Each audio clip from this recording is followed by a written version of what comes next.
அமுது வழங்குபவர் எழுத்தாளர் சா. தமிழ்ச்செல்வன் அவர்கள்.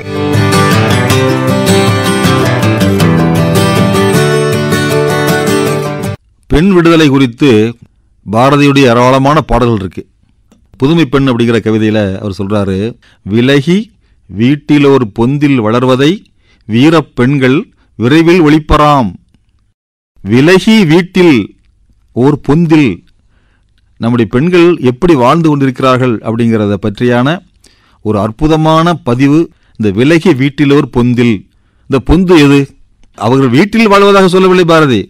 வீட்டிலோர் பொந்து, அந்த பொந்து எதுன்னா அது அடுக்களை.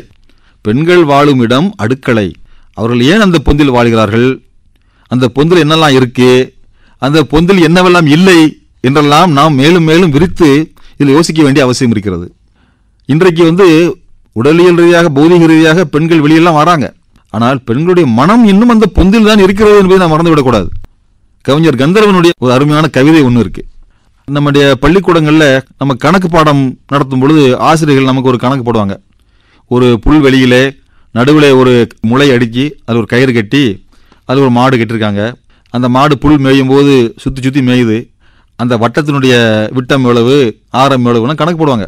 ஆனால் அந்த முளையில் கயிறு கட்டிருக்குல்ல, அதே போல் நம்முடைய பெண்களுக்கெல்லாம் ஒரு முளை அடிக்கப்பட்டிருக்கிறது அடுப்படியில். அதில் ஒரு கயிறு அவங்க காலில் கட்டப்பட்டிருக்கு.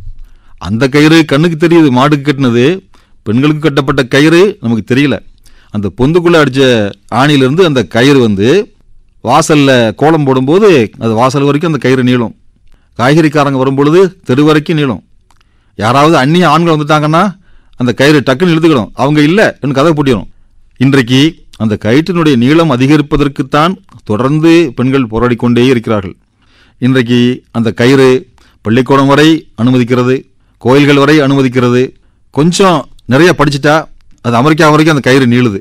ஆனாலும் பொது வெளிகளில் பெண்கள் வருவது என்பது பெரிய அளவுக்கு மிகப்பெரிய மாற்றம் என்றும் நடக்கவில்லை. இலக்கிய பொதுக்கூட்டங்களோ அல்லது ஒரு பொதுவான நிகழ்வுகளோ அதிலெல்லாம் பெண்கள் இருக்கிறார்கள். ஆனாலும் இந்த கயிறு ஒரு 6 மணி ஆயிடுச்சு 7 மணி ஆயிடுச்சுன்னா சுண்டு இழுத்துறோம், தூக்கி கொண்டு பொந்தில் போட்டுரும். இதில் பெரிய மாற்றம் ஏற்படவில்லை. இந்த பொந்து பாதுகாப்பா தோணும், ஆனால் அது பாதுகாப்பா சிறையா? இதை நாம் நம்முடைய வீடுகளில் விவாதிக்க வேண்டியிருக்கிறது. அவர் ஒரு 2 வார்த்தை சொல்லிட்டு போயிட்டார், விலகி வீட்டிலோர் பொந்தில் என்று சொல்லி. ஆனால் நாம் ஒவ்வொரு குடும்பத்திலேயும் நம்முடைய வீட்டு பெண்களை இந்த பொந்திலே தான் வச்சிருக்கிறோமா? சார் வெளியில் அனுப்புனா பாதுகாப்பு இல்லை சார் என்பதில் பொய்யா? அது உண்மைதான். ஆனால் அதற்காக பொந்துக்குள்ளே வைத்திருப்பது எப்படி அவர்களை பலசாலிகளாக மாற்றும்? இந்த பொந்து என்பது நம்முடைய பாரம்பரியமான பண்பாட்டு அம்சங்களை கற்றுக் கொடுக்கின்ற ஒரு இடமாகவும் இருக்கிறது. பொம்பளைனா இப்படித்தான் இருக்கணும் என்ற கல்வியானது இந்த பொந்துக்குள்ளே நடக்கிறது. அச்சம், மடம், நாணம், பயிர்ப்பு அப்படின்னு ஒரு 4 விஷயம் சொல்லிட்டே இருக்காங்க, காலங்காலமாக சொல்லிட்டு இருக்காங்க. அச்சம்னா எதை பார்த்தாலும் பயப்படணும், மடம்னா மடமை, நாணம்னா யாரை பார்த்தாலும் வெக்கப்பட்டே இருக்கணும், பயிர்ப்பு எதை பார்த்தியும் குழப்பமாகவே இருக்கணும். இதெல்லாம் என்னன்னு கேட்டிங்கன்னா பெண்களை ஒன்றுமில்லாமல் செய்வது. இது பலத்தை தராது. நாம் அந்த பொந்துகளை விட்டு வெளியேற்றி நம்முடைய வீட்டு பெண்களை தைரியமாக வெளியே அனுப்பி இந்த உலகத்தை அவர்களுடைய சொந்த கண் கொண்டு பார்ப்பதற்கு பயிற்றுவிக்க வேண்டும். இதுதான் பாரதியினுடைய கனவு. அது நம்முடைய கனவாக மாற வேண்டும்.